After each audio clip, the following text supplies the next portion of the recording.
그러니까 우리가 말하는 소위 뭐 의료 쇼핑이라는 것도 있잖아요. 네. 이제 그런 케이스도 있었거든요. 그러니까 다른 병원에서 그러니까 외래로 진단은 받았는데 이제 외래니까 일과 시간이 끝나면 닫잖아요. 예. 그러면 이제 다른 24시간 하는 응급실에 가서 뭐 수액만 놔달라 뭐 이런 식으로 생떼를 부린다거나 그럼 이런 경우 그러니까 누가 봐도 경증이 명백해서 그러니까 중증 병상을 할애할 수가 없는데 이제 그 병상을 내놔라. 수액을 맞고 있으려면 병상이 필요하니까요. 안녕하세요. 유튜브 본방송에서 다 하지 못한 이야기 풀어가는 뒷담 시간입니다. 저는 뉴스톡 앵커 정다운 기자고요. 오늘은 저희 CBS 복지팀 이은지 기자 나와 있습니다. 안녕하세요. 안녕하세요. 네, 아니 저는 취재 내용 보고 좀 놀랐는데 그 응급 의료의 이제 현실을 좀 보기 위해서 밤새 응급 의료 현장에 있었습니까? 네, 조금 한 최소한 제가 생각한 게 이틀은 지켜봐야 될 것 같아서 또 주말은 평일보다 환자가 2배 이상 많다고 하더라고요. 네네네. 그래서 평일은 이제 한 8시간 정도 지켜봤고 이제 주말은 사람들이 보통 활동하는 시간대에 환자가 더 많다고 해서 네네. 밤 8시부터 한 자정까지 지켜봤습니다. 새벽 시간대도 봤었어요 혹시? 주말은 새벽은 없었고요. 아 그래요? 예. 아 그래서 고생했네요 하느라고. 감사합니다.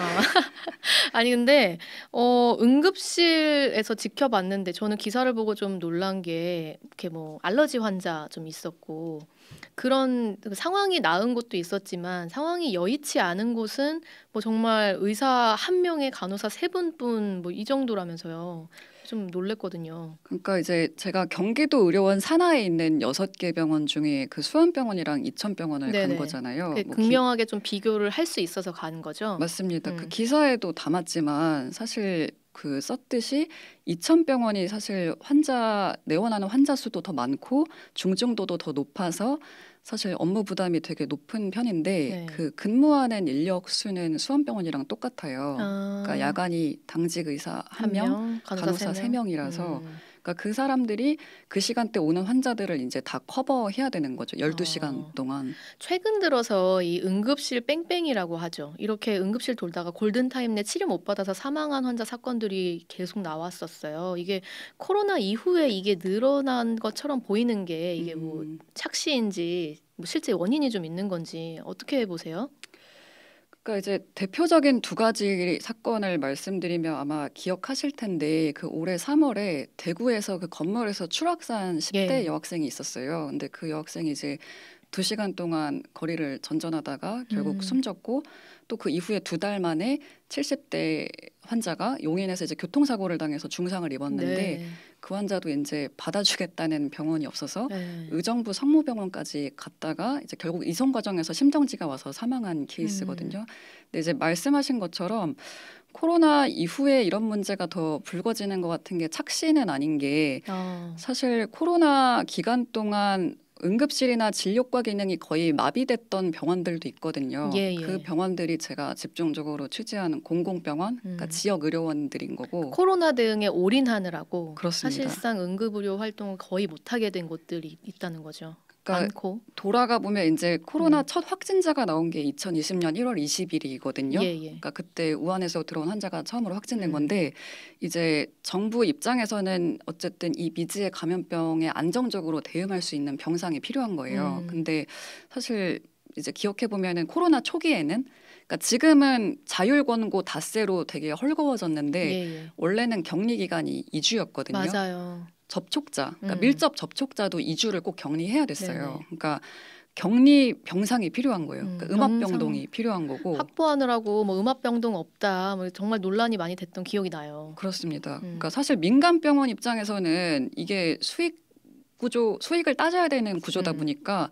굳이 자원에서 나설 이유는 없는 거예요. 그러다 보니 공공병원이 다 거기 차출됐었군요. 맞습니다. 그러니까 2월 초에 경기도 의료원 같은 경우도 2월 초에 연락을 받아서 그달 말까지 무조건 묻지도 따지지도 말고 병상 다 비워라 해서 이제 병상 전체를 다 비워서 이제 그때까지 원래 있던 입원 환자들 내보내고 또 환자들한테 공지를 통해서 이제 우리는 더 이상 일반 진료 환자 못 받습니다. 이런 식으로 해서 이제 외래랑 응급실을 전체를 다 닫아야 했던 상황이 왔던 거죠. 그렇게 3년이 지나면서 그 현장이 좀 무너진 거예요. 그러면 대응 체계가? 그래서 사실 감염병 전담병원에서 해제된 거는 지난해 5월이거든요. 네네. 근데 그러니까 약 2년 정도를 올인한 건데 그러니까 사실 생각해 보시면 그 기간 동안 수익을 위한 어떤 활동은 거의 불가능했던 것이고 근데 생각해 보시면 그 의료 인력을 그대로 유지하기 위한 비용은 또 나가는 거잖아요. 네네. 그러니까 월급은 계속 줘야 되는 거고 아, 하는 일이 그러니까 내 원래 진료과 환자는 못 보더라도 그 의사들을 잡아두려면 월급을 줘야 되니까 그 네네. 비용이 계속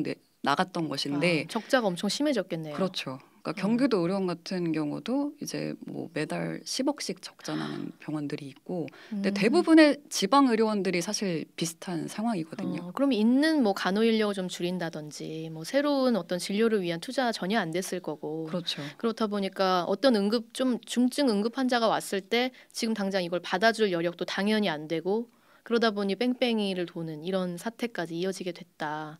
이게 착시가 아니고 충분히 인과관계로 설명할 수 있다. 그런 말씀이시네요. 그러니까 민간 병원 같은 경우는 이제 나중에 정부가 수가를 올려주겠다는 유인책으로 예. 이제 뭐 코로나 병상을 내놓게 되는 이제 그런 전략을 써서 들어오긴 했지만 이제 공공병원은 처음부터 전체를 다 비워야 되고 전체 인력과 자원을 다 투입해야 되다 보니까 이제 그만큼 손실이 비교할 수 없이 큰 거고요. 그렇군요. 이 정부에서 최근에 이 사태와 관련해서 이제 좀 뭐 제시한 여러 가지 대책들이 있잖아요.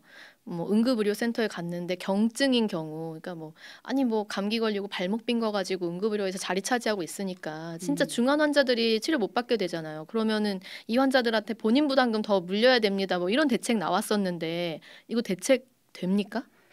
그러니까 정확히 말씀드리면 지금 당장 그렇게 하겠다고 발표를 한 건 아니고 이제 그 박민수 보건복지부 제2차관이 이제 그런 방안을 검토하고 있다고 얘기한 건데 네. 이제 제가 현장에서 만나본 응급 의료 인력들은 그거 갖고는 별로 실효성이 없을 것 어때요? 같다.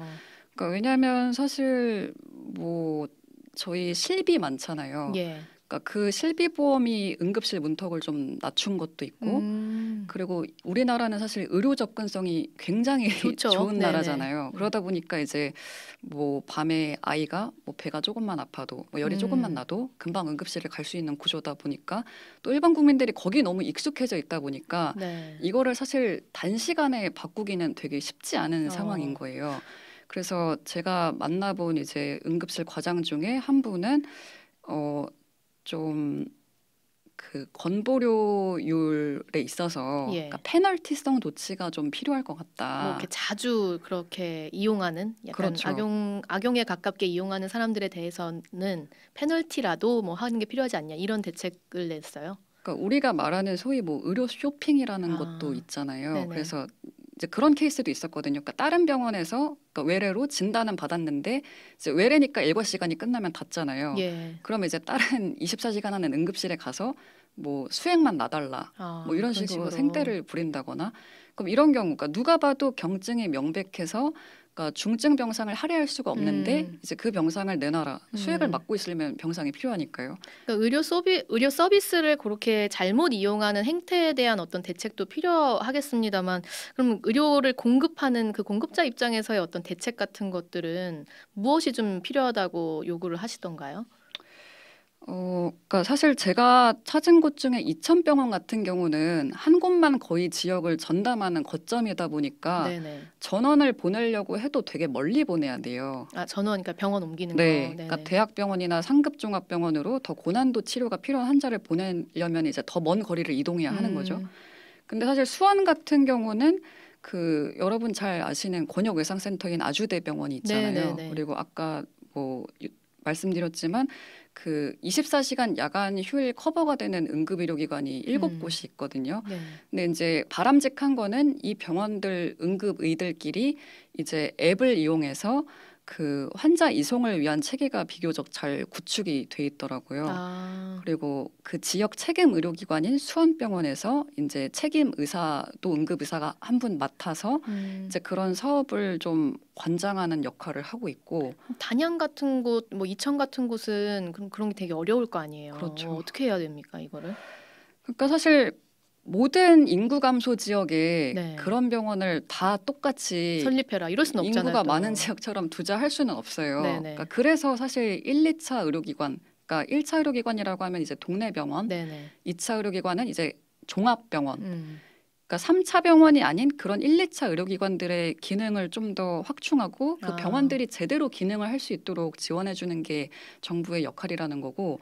근데 이제 아쉬운 거는 저희가 보통은 이제 아무래도 규모 위주로 생각을 하다 보니까 뭔가 한 번에 모든 최종 치료가 다 이루어지는. 네네. 그러니까 119 구급대에서 와서 뭐 수술 뭐 입원까지 다 한 번에 해결 가능한 쪽으로 생각을 하다 보니까 이게 상급 종합병원 위주로 지원을 강화해야 된다는 쪽으로 논리가 흐르기가 쉬운데 사실 지역 같은 경우는 2차 병원인 공공병원이 그 역할을 하는 경우가 많거든요. 네네. 근데 이제 이 병원들이 아까 말씀드렸다시피 코로나 여파로 굉장히 심한 경영난에 시달리고 있고 또 일부는 임금체불 위기까지 나오는 얘기까지 나오는 상황이거든요. 그럼 그런 병원에 이제 소비자들이 이제 아픈 분들이 마음 놓고 가기 좀 어렵잖아요. 그렇죠. 그래서 이제 자꾸 이왕 갈 거 한 번에 대학병원 가지 뭐 약간 이렇게 되는데 맞습니다. 예. 그 불신의 문제를 고리를 좀 끊어줘야 된다. 이런 인터뷰 내용이 있어서 좀 인상 깊었었어요. 그래서 그 수원병원에서 만난 한 응급실 과장님도 네. 그러니까 요즘 왜 하도 경증 환자 포화 때문에 응급실 과밀화가 이루어지고 있다 이제 이런 비난이 이루어지니까